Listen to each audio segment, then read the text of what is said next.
It's the Dynasty off-season, which means it's time to buy young and sell old. But what happens if the market's telling you one thing? Maybe you need to flip it and think about things a different way. I'm going to bring on one of the preeminent Dynasty thinkers, and we're going to talk through some young ascending assets that you should be looking to sell right now. Hello and welcome to the Fantasy Sanctuary. That is right, I'm joined by the fantastic Scott Connor, or as you probably know him on X, Twitter, at CharlesChillFFB. Scott, how are you doing?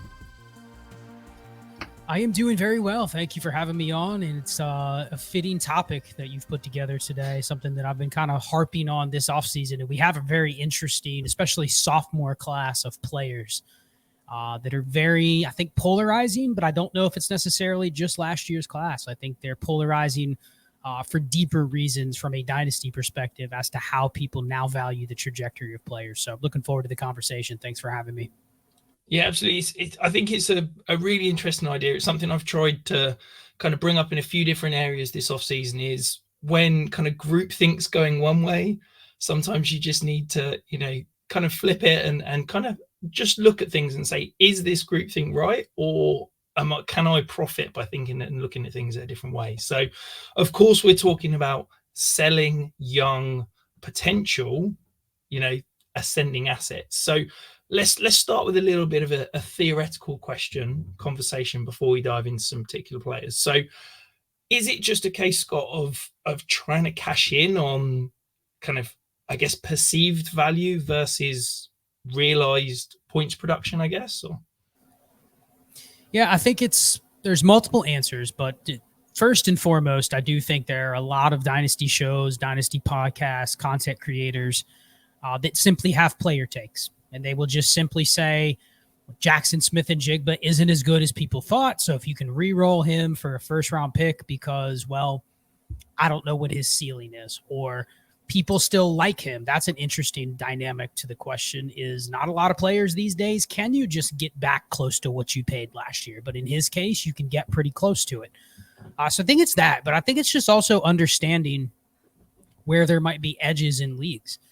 And for me, especially when it comes to receivers, I've been harping on this idea of just wide receiver saturation. There's so many receivers that are out there right now. And once you get outside of a certain range, depending on your league format, how many starters, etc., it's all kind of one big jumbled mess where you have a mix of elite production or very good production, but no dynasty value. Then you have players that are all dynasty value and have never given any production, and then somewhere in between. But it creates this large group of players that, for all intents and purposes, make up what is known in the fantasy space as a dead zone. Usually we hear it with running backs, but it applies to every position. We just don't typically call it that. So I think the trying to cash in is not so much, I don't think this player is good, but I think it's, my league is maybe a little bit tougher than it was a couple of years ago because dynasty managers are smarter. There's a lot of smart people out there that have come along, even on some of the bigger sites. I'll give you a shout out from DLF. Like there's been a lot of new blood that have come into DLF over the last couple of years that talk theory and process. And it's not just this player is better than that player. Do this, do that. It is more about team building and roster building. And I think Underdog has a lot to do with that as well, is there's a lot of discussion about how to build a team. So I think cashing in is also aligning your assets in places where it's actually more beneficial just to use them at a later time. Doesn't mean I don't think Jackson Smith-Njigba is good or bad.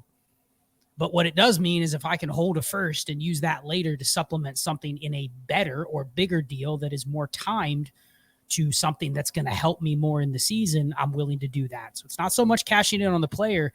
It's advanced dynasty theory that a lot more managers are taking on. Yeah, and I think this is the perfectly, I guess, shown in terms of whenever you put out ranks or things like that, people are like, oh, well, how can you have this guy 12? How can you have this guy 15? The way I try to think about things and the way I kind of do mine is I work in trade values. So, I'm not looking at it kind of just as ranks or tiers, but I'm taking it hopefully another step further and looking at trade values. And if you look at my trade values, there's like 5 or 6 guys at the top that are worth a lot more. And then from like wide receiver, I don't have the numbers in front of me, but about 7 or 8 to about wide receiver 40, there's very little difference in that gap of trade value. And that's where you're talking about that potential wide receiver dead zone where, you know, you can, if someone's just looking at a sheet of rankings, if someone's just looking at ADP, you can really get huge amounts of difference. But actually the net value in a league and that trade value can be very, very small when you're talking about the difference between those quite wide ranges in terms of a pure ranking, definitely. 100%. And I think that's important to understand if you're following content creators that are, I don't want to say forced, but it does make sense to put out some sort of rankings or tiers. But I think you have to go a step further and at least have something out there, whether it's a Discord, whether it's a video channel, something like that, that explains how to actually use it. Because anybody could say, well, here's the list, but then they're going to have 10 questions about how to use the list. And unless you really have a process that backs up those rankings, there's really just no value to them. But there is value if you have rankings and you have tiers, but then you're very clear with not just what their trade values are, but how to actually navigate it once you get into a league. And that's something that I've been doing for years. And it's just been interesting to see people start to adopt that on a larger scale. And what I mean by that is more people in my leagues, it seems like, are playing with some sort of structure in mind now.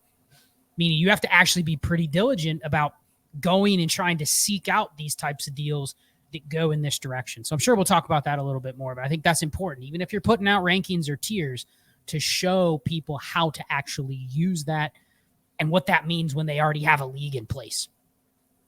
Yeah, absolutely. I think it's the biggest issue with any content creator in the fantasy community at the moment is, let's be honest, nobody particularly enjoys just putting out pure rankings. But unfortunately, the rankings is kind of what drives clicks and drives essentially most people want. So there's definitely a kind of a push and pull of, I want to get in and talk about this rather than just put out rankings. But most people just want a list of rankings that they can click on and draft from and make their lives easier. But let's dive into some guys. Some of these guys are some people that you suggested, Scott. Some of these guys are people that, quite frankly, I've thrown in as potentially, let's have a conversation about them. We're going to start with Anthony Richardson. So to me, the reason I've thrown him in here is I think the ceiling is phenomenal. What he did from a rushing potential, what he potentially has from that kind of, I guess, Konami code for fantasy is absolutely phenomenal and arguably greater than any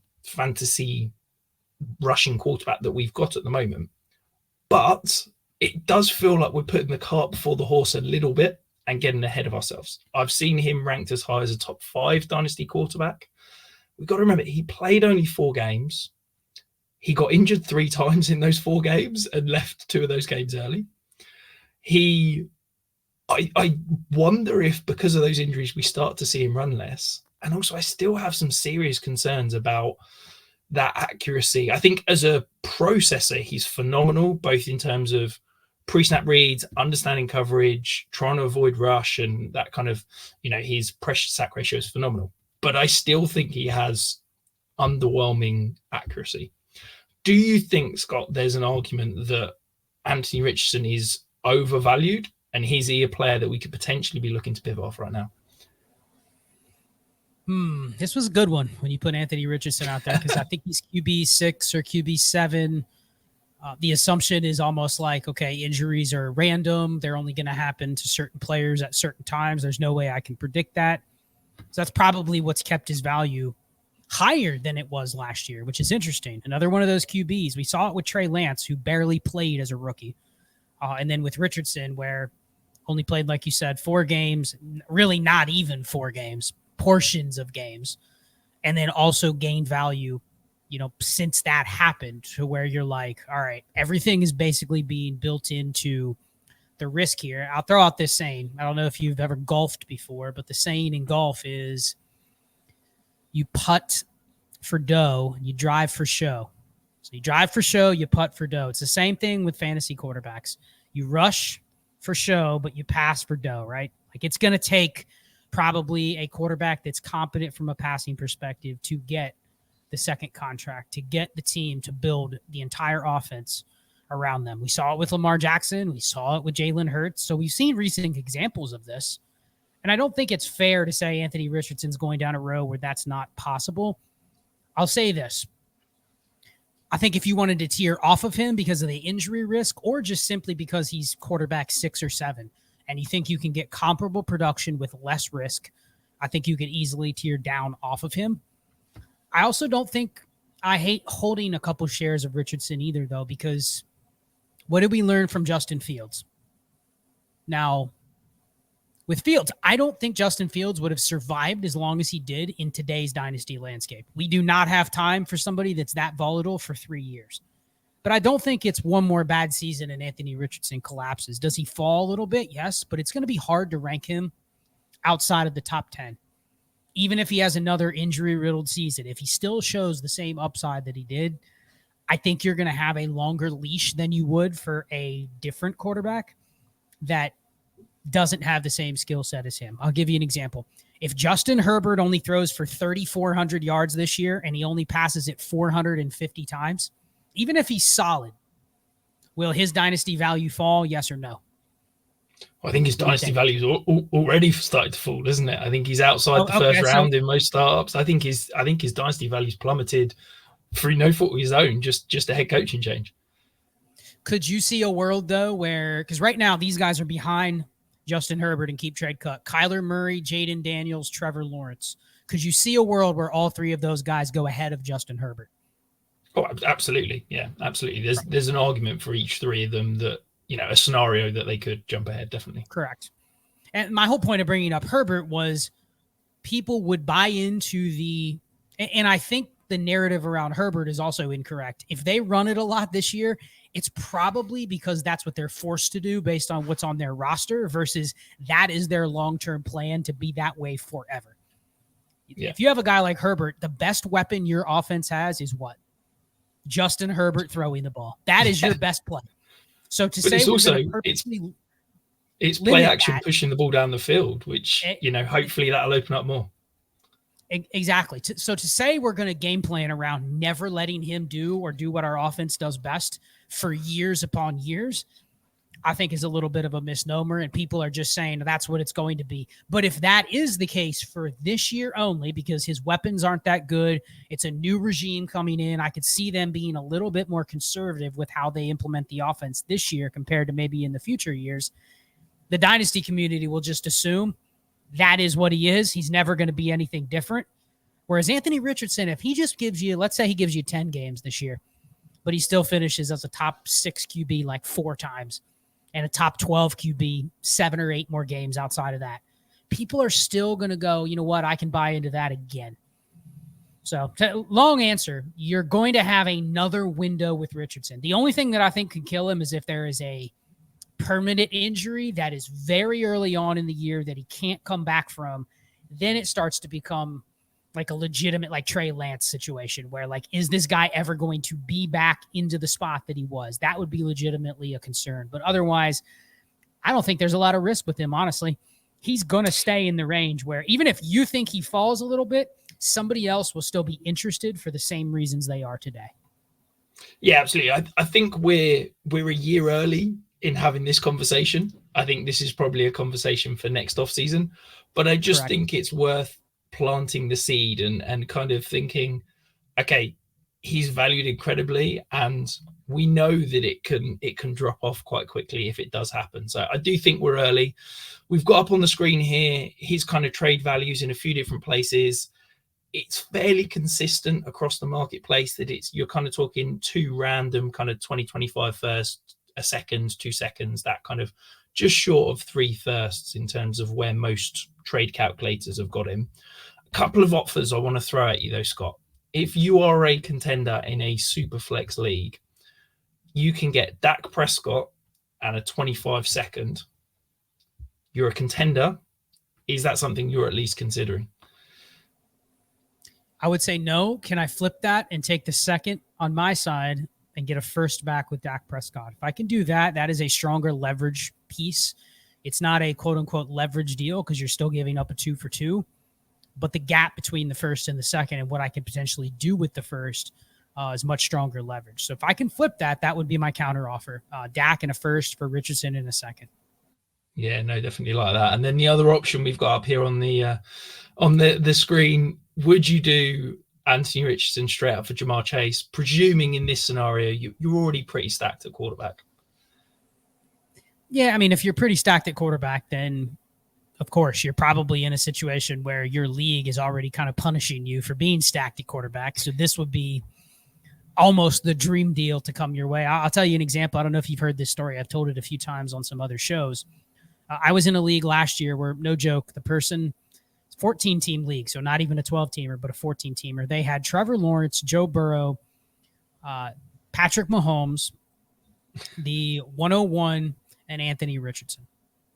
Wow. So they had they had the 101, which was going to be Anthony Richardson. They had another quarterback on top of it. It was another like top 8, top 10 quarterback. So just ridiculously stacked in a 14-team league. And the reason I tell this story is because this team had more assets than, meaning a 14-teamer, that is probably 5 of the top 8 assets in the league, 5 of the top 10 assets in the league. Yeah, definitely. I was shocked at how well the league adjusted to the new quarterback market, which was basically do not trade anything to this other guy that gives him bailout value like this Jamar Chase deal. So in a case where Richardson is my QB3 or my QB2 and my QB3 is someone I feel very confident with, if that's your situation, are you getting a better offer than Jamar Chase for Anthony Richardson? You know what I mean? Like, I think it's very contextual there. Straight up, I don't really care what you do. You could take either one in a startup, probably at the same spot, and it's just how you build your team around them that matters. But from a sell perspective, man, like, if you're telling me you have, let's say you have Burrow, Dak, and Richardson, and someone's willing to give you Chase for only one of those guys, right? And it's not Dak, and it's probably not Burrow. Like, you almost have to do it, don't you? You're not going to get a better offer. So if your plan was to sell, this seems like it's the best case. If you haven't hit that subscribe button, go ahead and do it now. We are in best ball season. Tommy's absolutely killing it. We've got live streams constantly. And of course, we've got some exciting things lined up for redraft season. The next guy we're going to talk about, though, he's in the, let's say, the news at the moment for some off-field concerns. Jordan Addison showed out in a rookie season when Justin Jefferson was injured. Obviously, Justin Jefferson's coming back now. We're potentially going to see TJ Hawkinson back end of the year. And of course, there's a rookie quarterback potentially going to play this year. Is Jordan Addison one of those guys you were kind of hinting at earlier that you feel is overvalued because of the flatness of that kind of wide receiver 2, wide receiver 3 marketplace? Yeah, for sure. I mean, he definitely fit in the mix of the second-year receivers I was referring to. There's like 6 of them if you count Jayden Reed, Rashee Rice, JSN, Jordan Addison, Zay Flowers, Tank Dell. They're all in that range. He was definitely probably at the bottom of that totem pole. However, now that the market has kind of started to bottom out on him because of the DUI that he got, kind of makes me start thinking about, all right, there's some pivot opportunities to go to Jordan Addison. Now, this is not a I want more Jordan Addison. It is more I want the difference between Jordan Addison and some of those other guys if he's going to be downgraded. I do think people view his situation as a lot more capped because Jefferson is there, because Hawkinson is there. But I think that could easily be alleviated pretty quickly. You have on the bottom of the graphic, second or third target. We were doing some projections on the Vikings, and I think it's fair to really kind of pull back the expectations for even Hawkinson or Addison this year, even though they don't have anybody else besides Jefferson and the running backs. But we also are just assuming that it's going to take a while. If not, it may not happen with their quarterback getting back to where Kirk Cousins was. But if you believe in the system, you kind of have to hope that if J.J. McCarthy is good, that they get right back to where they were. They're not going to continue to dial it back. They're not going to play a totally different offense than what Kevin O'Connell's always played. So then you start looking at Addison and you go, like, truthfully, like, honestly, what is the difference between Addison and Jackson Smith and Jigba? What is the difference between Addison and Tank Dell? You know, like, I don't think it's that big of a gap, yet people just don't really like his situation right now compared to those others. So there's some bias. But in the end, what am I doing if I get more Jordan? If I can move, let's say, Rashee Rice for Jordan Addison in a second, something like that, because Rashee Rice's value has bounced all the way back up. The goal with Jordan Addison is still to do what I said earlier. Like, can I wait for a window to move him into a different piece of asset or in a different deal? So it's not like I'm holding on to him, but I think he's worth getting just simply for where the wide receiver market is right now. Yeah, he feels like, pending this potential suspension, his value could, if he doesn't get suspended, if it's a short suspension, it could bounce back up. If it's a longer suspension, multiple games, maybe we see his value drop even more. I think it was interesting you talked about kind of projecting this offense. I've done a kind of a bit of a deep dive on what rookie quarterbacks mean to kind of first, second, third targets. It's kind of an inexact science is the true answer. Mostly it tends to be that they can kind of buoy and kind of force feed one target, and it's normally the second and third that kind of drop off from previous years. But that's not always the case. There are some cases where basically they're able to produce 2 or 3 solid options without that superstar. So yeah, it's tough looking at this offense, knowing what it's going to be, particularly with TJ Hawkinson's injury and kind of looming over it. I really love Jordan Addison as a prospect. He was my wide receiver 1 last year. So it's hard for me, I guess, to be too low on him. I think I'm probably about consensus with where I've got him now. But I do like the idea of, pending what happens with this lawsuit that's definitely affected his value. This is the kind of young ascending talent that most people are lusting over in their dynasty leagues. So I think it's worthwhile, just checking the temperature on your league, having some conversations, seeing what that price is. Some offers that I've got here, these are again pulled from various sites across the industry. We've got Brock Bowers straight up for Jordan Addison. Is that something you consider, kind of pivoting off wide receiver and going targeting that sort of tight end? Yeah, any format, I would take Brock Bowers over Addison. Just simply, I think, getting the shot at an elite tight end or an elite war difference maker or positional advantage, whatever you want to call it, even if it's not tight end premium, it's worth taking the shot at that. The one thing about Addison is I'm pretty confident that at best, and people won't like hearing these names, but he probably ends up somewhere in the, I'm just going to throw out some player comps for him.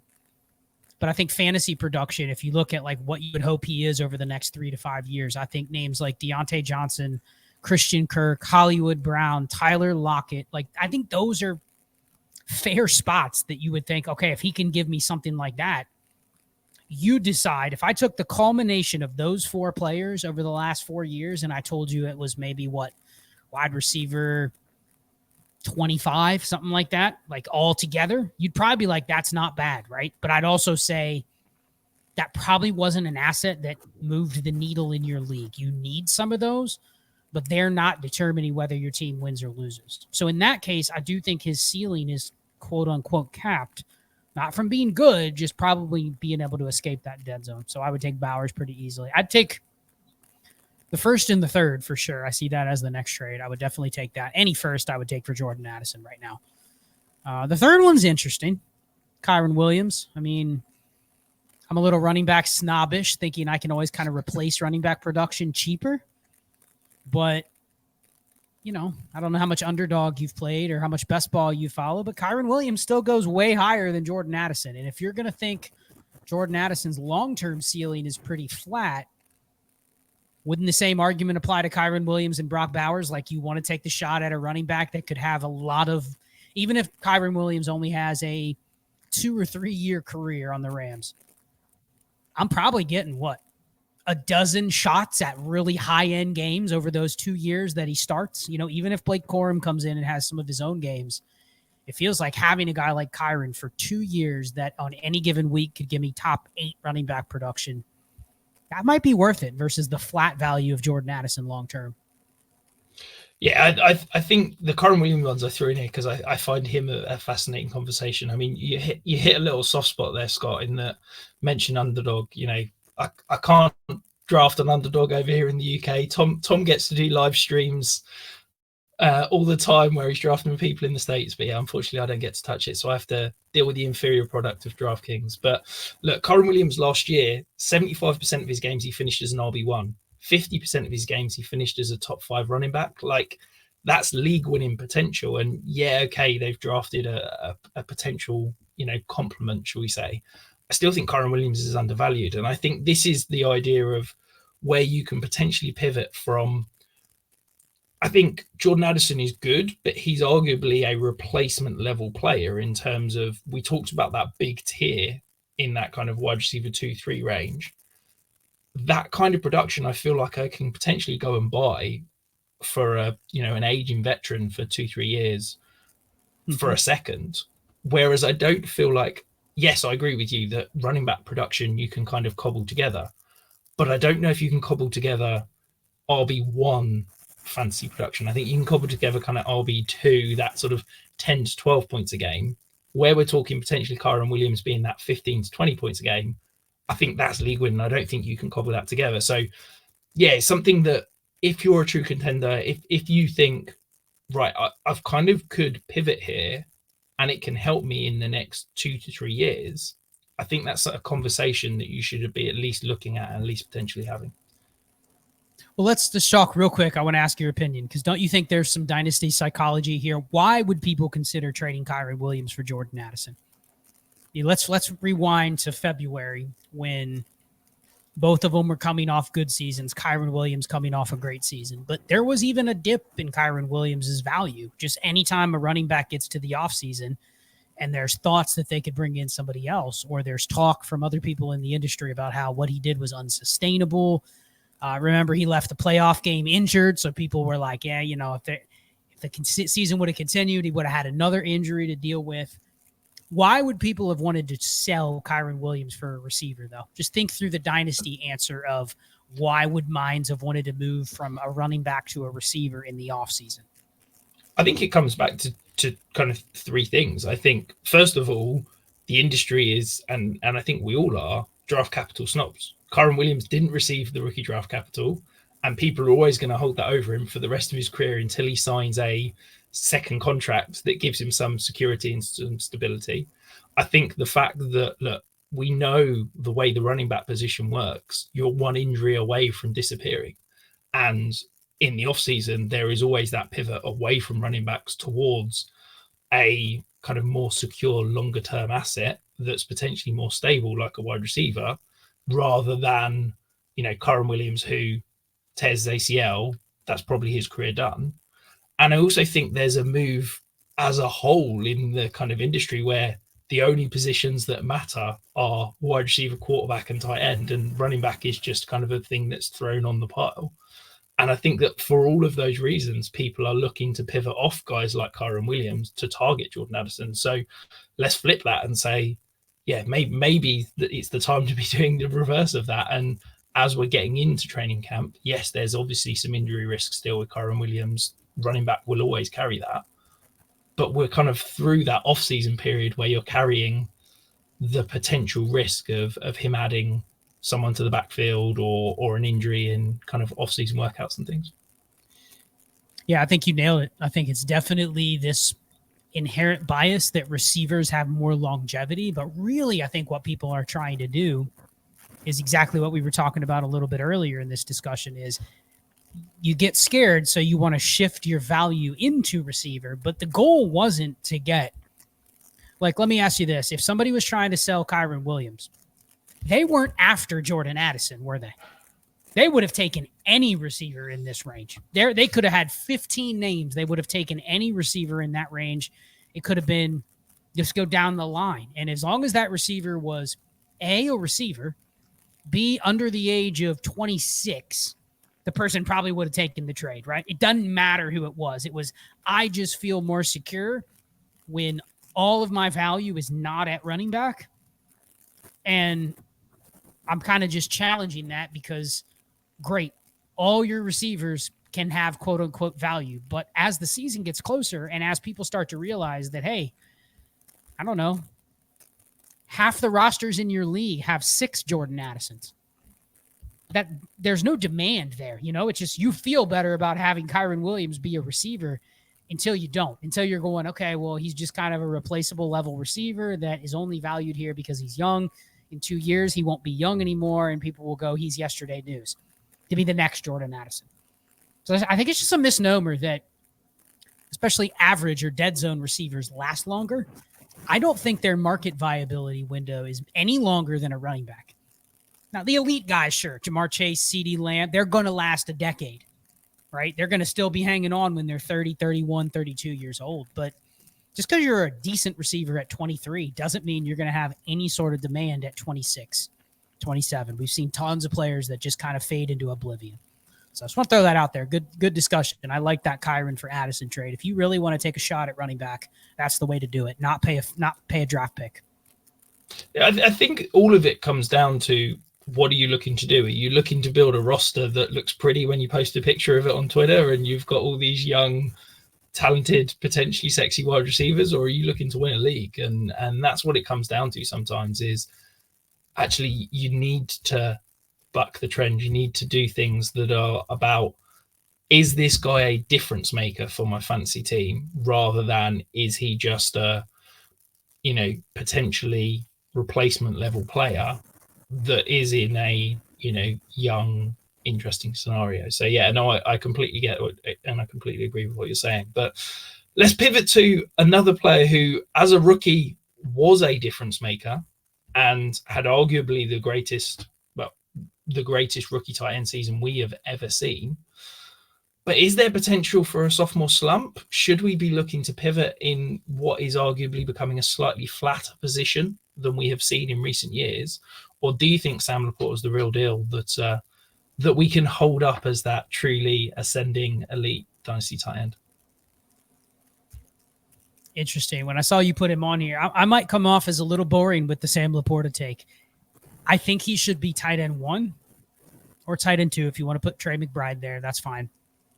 But I also think he's probably overvalued. And what I mean is the elite tight end today, we're naturally comparing them to Gronk and Travis Kelce, right? Who are literally like two of the greatest tight end producers ever. We're never going to see a tight end, probably, I'd venture to say, even in our lifetime, just given the way the position is today. Tight ends are coming out. They're more athletic. They don't block. A lot of them don't play full-time roles. And that's okay. That's actually probably better for them early on to make a fantasy impact. But I just don't think you are going to get many guys that come out that are truly used as, and that's why people are still chasing somebody like Kyle Pitts. If the light turns on, you can look at him and say he can do all of those things, but he's just built differently than Sam Laporta, than some of these other tight ends that have come in that we consider to be like immediate producers. I just think the position as a whole, your second point is interesting. Tight end regression, or is it overblown? I don't even think it is. I think you can pencil him in for 120 targets and 10 touchdowns and the number 2 overall offensive player on his own team. But what does that really mean? And it's not even that the tight end position is deeper. We had a good year last year where we had like 9 guys finish within like 20% of the tight end 1. But I don't think that's an accident. I think that's just the way that the position is. It's getting deeper. There's more players that are kind of centerpieces of their offense at tight end. But I just don't think, and you remember Mark Andrews' big season, right? Never looked up Mark Andrews' number. He had 1,300 yards. Like, there's just not a lot of offenses capable of producing a tight end with that many yards. It doesn't matter what their RAS score is or how many slot snaps they play or anything like that. I just don't see a lot of tight ends separating themselves like that going forward. So in that case, Sam Laporta should be tight end 1, but Sam Laporta as the tight end 1 itself is probably overvalued. 100%. And I think that for me is the big difference. When we were talking Kelce in his pomp, when we were talking Gronk, you're talking like 8, 9, potentially 10 points over replacement on a weekly basis from that player. With Sam Laporta last year, it was 4.5 points over replacement. Like, yes, for me, he's the tight end 2 because I've got Trey McBride above, but he's an elite tight end. He's an incredible asset, but he's not. The tight end 1 isn't as valuable as it was when Travis Kelce was doing what he did. And I think that's the reason, if if people are talking trade values as a whole, I think it's potentially he's valued fairly. If people are just looking at rankings and going, oh, the tight end one, he's a early second round pick in a startup, or a mid to late second round pick in a superflex startup, that's the point at which I'm like, okay, I need to rethink this, because to me, the plethora of names that you just named out there, the McBride, the Pitts, the Brock Bowers, we've got potentially more guys coming in next year. Like, I think this is going to be a position that we're going to see more and more people come into and hopefully offer,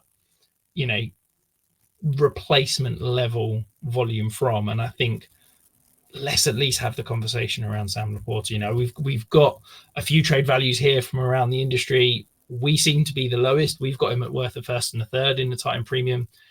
DLF have got him worth 2 firsts. Keep Trade Cut a first, a second, a third. Like that, I guess, to me shows that we're significantly lower than Sam Laporta than where the industry was.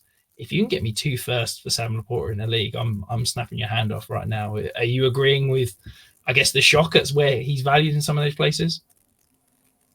Yeah, I mean, honestly, the only one I would probably disagree with is yours at Fantasy Sanctuary. I think that's maybe a deal where you have to consider the rest of the tight end markets, but even the KTC first, second, and third, can I buy David Njoku or Evan Ingram for a second and a third?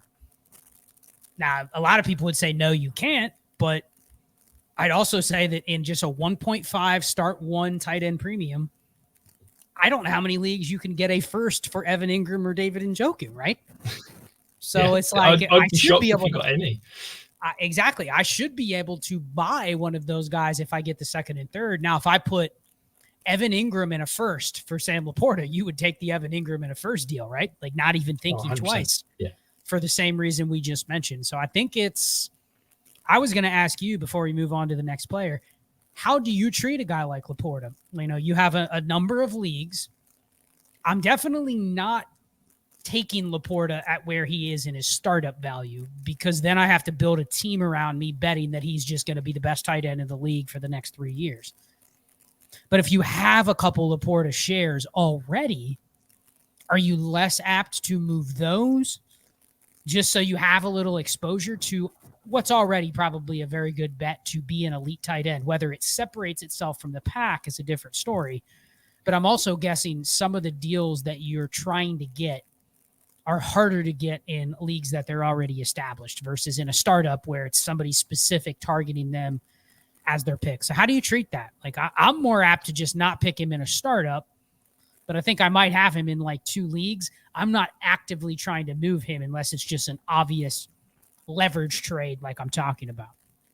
Yeah, absolutely. I think that's a perfect thing, because it is 2 completely different dichotomies in terms of a startup and an established league. So I think that's really good to kind of establish that.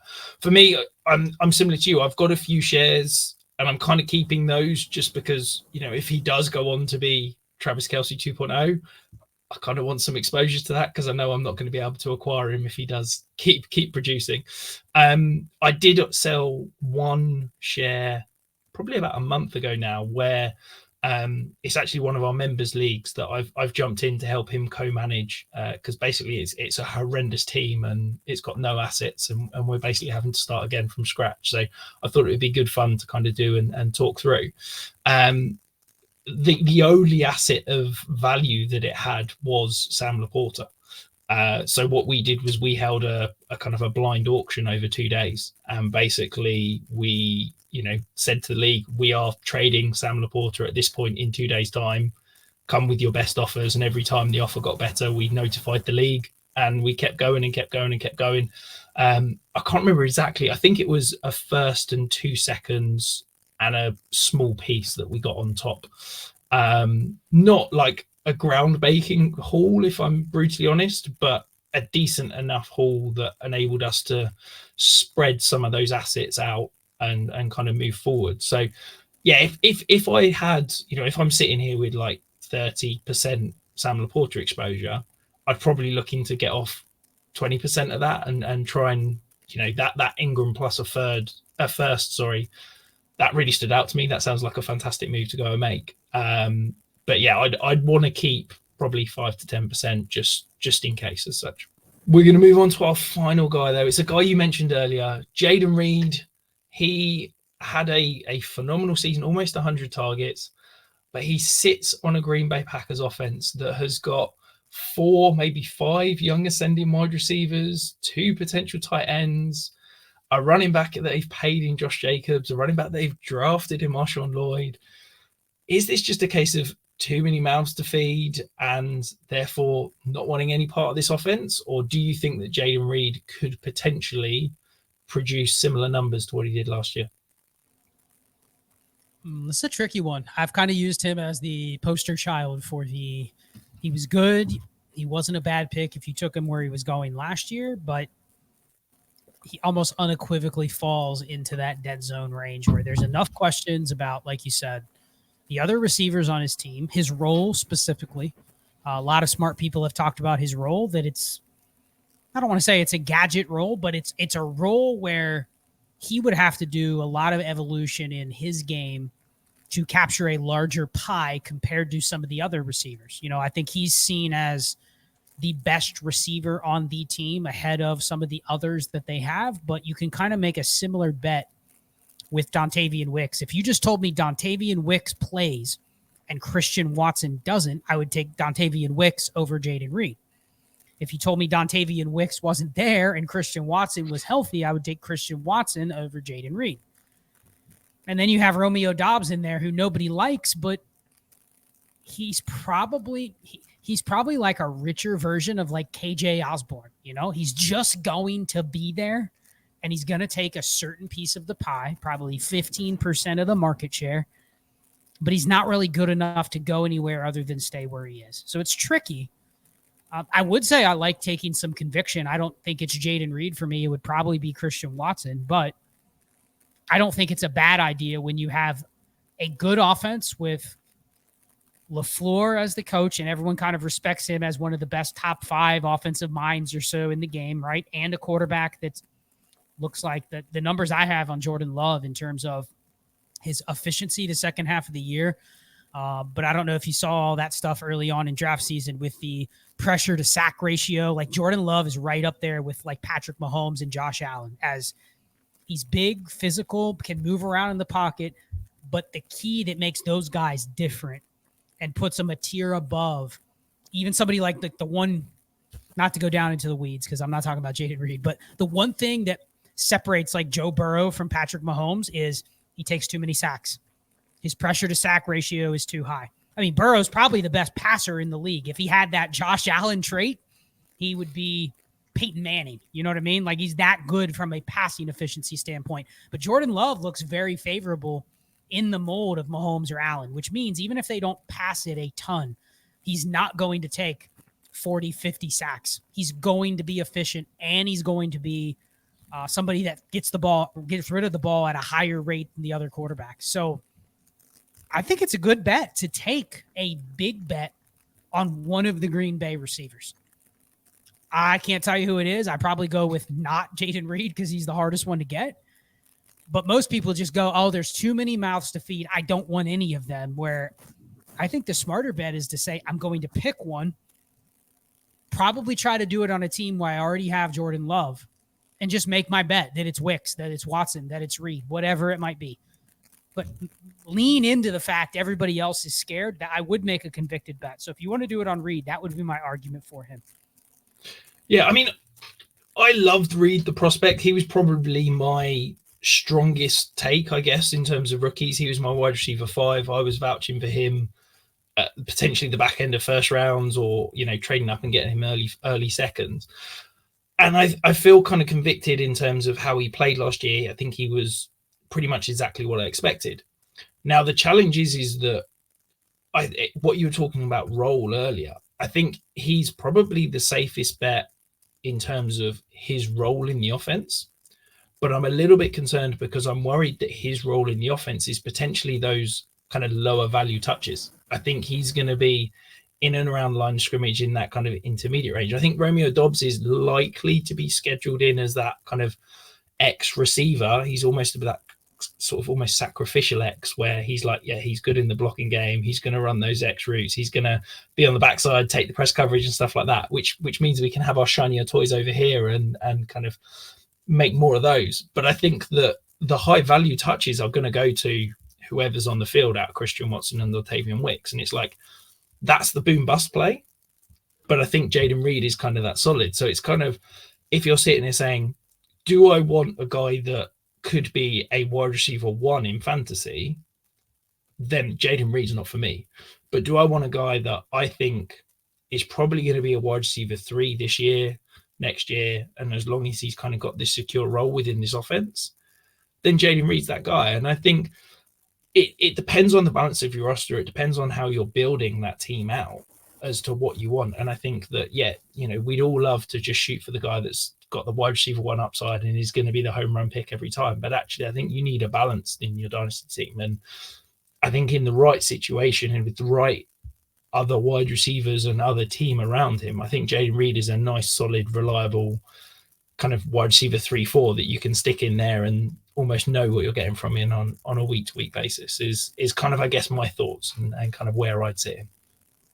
Do you think prime version of Tyler Boyd is a good career trajectory for Jayden Reed? And when I say that name, people are like, oh, that's not good. But Tyler Boyd was a top 30 receiver for multiple seasons.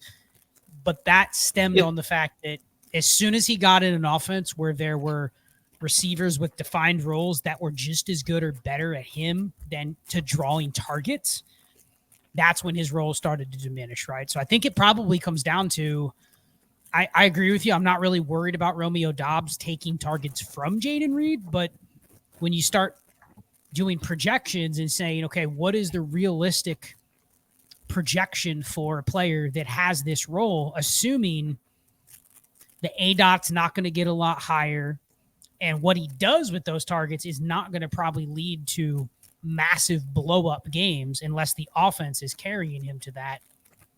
That's where you start sitting there going, like, I think it is a very fair projection to say if he can give you multiple top 30 seasons, maybe a couple top 24 seasons, that's good. But even that can be a little fragile when you start looking at guys historically that we just thought that was going to be their role forever.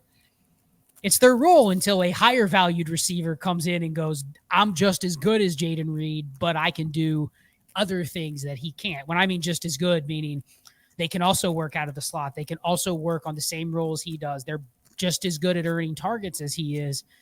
So I think that I agree with your assessment. I think he's very much, he is what he is, but that's not us saying he's bad. You know what I mean? It's just saying he's probably more circumstantial in the scope of the offense. And if you're in on Jayden Reed, let me ask how you would play this. If you're convicted on Jayden Reed, are you somebody that would also make the opposite bets on the other receivers? Are you willing to clear out all of your shares of Wicks and Christian Watson for that reason? Or are you still, even though you're the Jayden Reed guy, are you still hedging a little bit on keeping a Watson, keeping a Wicks, just in case that one of those just takes it to another level? So I've not got any, I've got 0% Watson. So I guess that probably answers your question there. You're already living the life right there. Absolutely. The Wicks value, for me, I'm holding right now just because I don't think his value is at a point that would warrant me to sell him yet. I think I can see a world where if he wins that role over Christian Watson, I think there's a level that I can sell at peak value. And I think he's the kind of player that we could see some real off-season hype. We're starting to get there. There's some underlying, hype on Twitter and things. I think that if there's a bit more news comes out of camp and stuff like that he's playing well, running with the ones, that might be the point at which I look to sell off that. But I think that the point you made about Tyler Boyd is perfect. And you said people will pull up their nose. I've just pulled up Tyler Boyd's career. So Tyler Boyd had 5 consecutive top 36 seasons. He had, in 2018, he was the wide receiver 16. In 2019, he was the wide receiver 17. So 5 consecutive top 36 seasons, 2 of which he was a top 20 wide receiver. Like, that's a really good fantasy career. And I think people forget how good Tyler Boyd was potentially there. Yes, he probably didn't win anyone any leagues in those years. But as a wide receiver 3, wide receiver 4 flex option, he was incredibly valuable. And I think that's where I see Jayden Reed is, yeah, he's not going to win you any leagues, but actually he might not lose you leagues, and he might help you, allow you to kind of accumulate those assets in elsewhere. But we'll talk about some kind of trade values. We've done it with everybody. You can roll again, take a 25 first. You can pivot to running back and go and get Rachaad White, or you can roll with some rookies and go and get Ladd McConkey in a second. Is there any of those that are potentially standing out to you as things you'd absolutely smash right now? I'm going to put the first one back on you, because by definition, everything we have talked about, you should not want to use your first, which could be a lot of things at better times. You should not probably want to use that on a kind of dead zone. I like to call them innings eater receivers, because you need them to get through a season. You really do. You need a couple receivers that are putting up, 14 and a half fantasy points, but they don't have a high ceiling. You need those.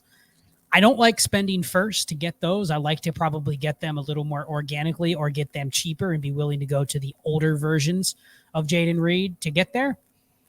So I think the first one I would put back on you.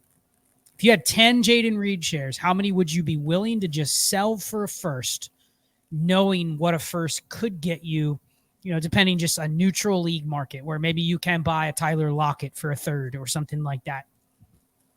I think this is the kind of perfect balance for me in terms of, I don't necessarily think I'd pay a first to go and get Jayden Reed, but I also don't think I'd sell for a first, if that makes sense. So I think a first is about his value. So yeah, if you're saying, I've got that portfolio of 10 Reed shares, yeah, I'd probably sell a couple for a first just to, balance out and take that risk. But for me, I think that's kind of his perfect trade value, is that kind of 2025 first as such, in terms of I probably wouldn't do either. Okay. I like that answer. Rachaad White, I would take Jayden Reed over Rachaad White. Unlike Kyren Williams, I think this represents Rachaad White is the Jayden Reed of running backs, where he's very much just, he's there. He's in a current role where he should have the current role. And then it'll be question marks again next year if he will have the current role. So I think that is the type of move where nothing. If you can sell Rachaad White for Jayden Reed, even though the only thing would drive people to buy Rachaad White is the running back scarcity as we get closer to the season, they feel more comfortable with him. But I think if you can make that kind of move, all you're really doing is delaying your ability to make decisions at a later time if you have your value in Jayden Reed versus Rachaad White. Rachaad White loses any part of his role, his value drops through the floor. People, it's not even that he's not worth it anymore, because he's still a running back that on a weekly basis could give you a lot of volume. But what will happen if it is a 60-40 share between Rachaad White and whoever their RB2 is? What happens to his dynasty demand? Nobody will really want Rachaad White anymore, right? So it's not even that he gets any worse, but if his role diminishes, the demand he will hold will be a lot less. So I would definitely take Reed over White. I think I'd re-roll McConkey in a second for Jayden Reed. I think I'd rather have McConkey in the second. I think we haven't, even if McConkey becomes Jayden Reed, the time window is more favorable to me. If I get the second, I'm getting the leverage, but the time window is also on the McConkey side, I think, compared to Jayden Reed. So I would take McConkey in a second over Reed. Yeah, I think it's a really interesting conversation around it. You almost need to assess the asset and say, what do I want from this? Do I want some higher upside? Do I just want to keep rolling with their safety and security? And I think that's a conversation that we should always be having when you look at your roster, is not just say, right, I've got a good set of wide receivers, they're young, whatever. It's do they balance right? Do they work well together in terms of, I've got a slightly, higher variance player, I've got a safer player. It's about constantly evaluating that roster and constantly weighing up exactly what component parts you've got to build your contender together, rather than just saying, yeah, I've got a good player here or a bad player there, or I need to go make a trade or whatever. But that is it. We have walked you through 4 players that you should potentially be looking to sell now. Scott, remind everyone that is watching, listening, where can they find you? Where can they find your work?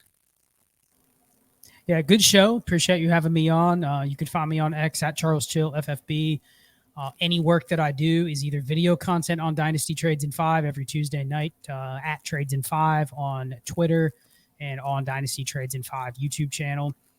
All the other work is over at Destination Devy, destinationdevy.com.